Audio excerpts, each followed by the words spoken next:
Hey class, today you're going to learn about a fascinating artifact that my dad's buddy's sister's brother-in-law Joe told me all about recently. What you are looking at here is a pigeon-mounted jetpack and armament from World War II, or my imagining of it at least, based on the description Joe gave me, which he says I nailed, by the way.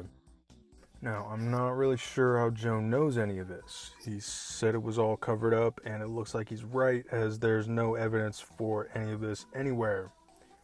Joe is a strange guy, but his description was so impassioned and vivid that I couldn't help but see the vision. Anyways, this is what he described. I made it into a model at about half scale. It's essentially a platform with the jet engine in the center, a gun on one side, and some sort of fuel storage on the other side. It has a trigger mechanism that is actuated by the pigeon's head movements, pull forward and down for throttle, and preferably to the left to fire. It's attached to the pigeon using straps, which I have replicated with string. Joe says the pigeons were trained to use the jetpacks and weapon systems using television programming and seed, and the rest is history. They did major damage, apparently.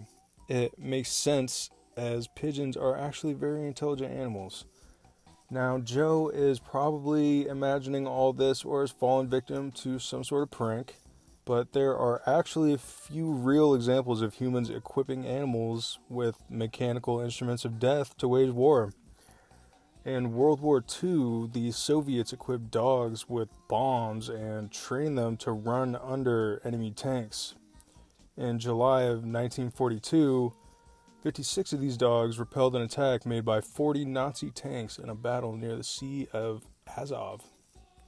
Around the same time, the US was experimenting with dropping cluster bombs filled with bats who wore little backpacks that had incendiary bombs, which didn't work out all that well.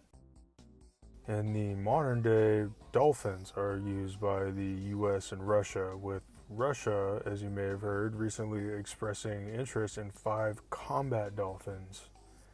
As I understand, the US does not use dolphins for combat or particularly dangerous practices.